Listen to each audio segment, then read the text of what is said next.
খাবার ঘরটা বেশ দূরে ছিল, তো আমরা প্রায় দৌড়ে বেলবাজারের সঙ্গে দৌড়ে যেতে হতো, কারণ বেশি দেরি করলে খাবার বন্ধ হয়ে যেত। একে থরে থরে সাজানো থাকতো সেই মাটির খোড়ায় যার যার খাবার, এবং উর্দুতে নাম্বার দেওয়া ছিল, মনে আছে আমার।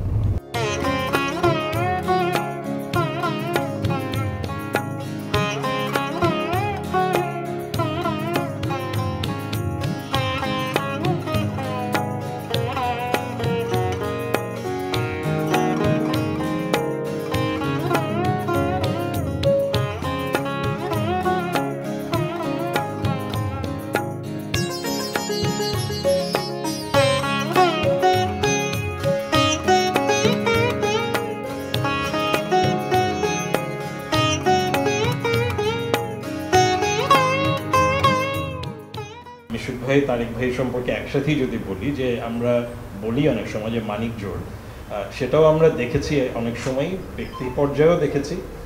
মিশুক ভাই যে সময় বাইরে চলে গেল, এবং সেটাও তো এক ধরনের একটা মানসিক ধাক্কার জায়গা থেকেই কিছুটা যখন গেছে, বিশেষ করে যখন ২১শে টিভির সাথে ছিল, পরে ২১শে টিভি বন্ধ হয়ে গেল, তারপরে বা কাছাকাছি সময় বাইরে চলে গেল, ব্যক্তিগত কিছু কারণও ছিল।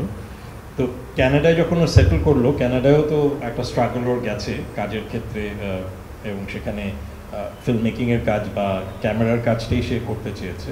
তো সেই অনুযায়ী সেখানকার ইউনিয়নভুক্ত হওয়া, কাজ করা, যদিও বন্ধু বান্ধব দু একজন ছিল যাদের মাধ্যমে রিয়েল নিউজের সাথে কাজ করার সুযোগটা হয়েছিল। কিন্তু এর বাইরে যখন ও ঢাকায় আসতো, একটা পরিকল্পনা থাকতো যে তারেক ভাইয়ের সাথে কোনো কাজ যদি থাকে, এবং অনেক সময় পারিবারিকভাবে এরকম হতো যে আমরা জানতাম না, তারেক ভাই জানে যে মিশুক ভাই ঢাকায় আসছে। হয়তো তারেক ভাই আমাদের তখন তো ল্যান্ড ফোন করে যে মিশুক কে আছে, মিশুক এসছে, আমাদের না মিশুক তো যাই, হ্যাঁ না তো চলে আসার কথা, এরকম একটা। কিন্তু এরকম প্রায়ই হতো যে আমরা জানতাম না, কিন্তু তাদের নিয়মিত একটা যোগাযোগ ছিল। তো সেটা আলটিমেটলি যে এই 13ই আগস্ট 2011 পর্যন্তও ছিল, এটাই একটা মানে একটা জায়গা যে সবসময়ই তাদের একটা সেই যে একেবারে 80-র দশক থেকে শুরু করে 2011 পর্যন্ত, এবং তারা থাকলে হয়তো একই জায়গাটা তারা কন্টিনিউ করে যেতেন। তারেক ভাই নিজে শোকে বিশ্বাস করতেন না। আমরা আসলে খুব শোকের আবহে আর থাকি না, আর হচ্ছে শোকের আয়ুও খুব বেশি না, আপনারা সবাই জানেন এই সময়টাতে। কিন্তু তারেক ভাই নিজে যেটা বলতেন, আমার মনে আছে যে তারেক ভাই এই ধরনের স্মরণ আলোচনা, শোক সভা, এগুলো তারেক ভাই আয়োজন করতেন না।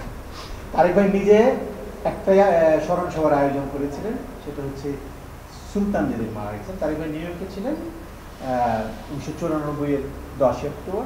এই হচ্ছে ওনার নিজের অভিজ্ঞতা শোকে স্মরণে।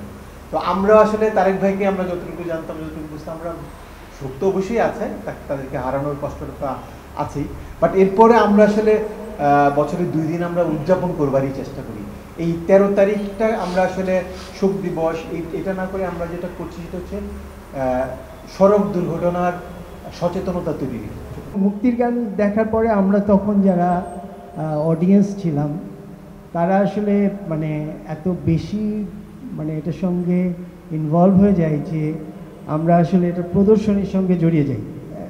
তাজুল নামে একজন ছিলেন, হ্যাঁ, সুষম নামে একজন ছিলেন, আমাদের একটা গ্রুপ ছিল যারা আমরা সারা দেশে এই মুক্তিযুদ্ধের ছবিটা দেখাতাম তখন। এবং তারেক ভাইয়ের একটা বিষয় ছিল যে তারেক ভাই প্রায় প্রত্যেকটা প্রদর্শনীতে থাকতে চাইতেন, হ্যাঁ, সে নিজে থাকতে চাইতেন, এবং থাকার ব্যাপারটা হচ্ছে যে সে অডিয়েন্সের রিয়াকশানটা বুঝতে চাইতেন, হ্যাঁ।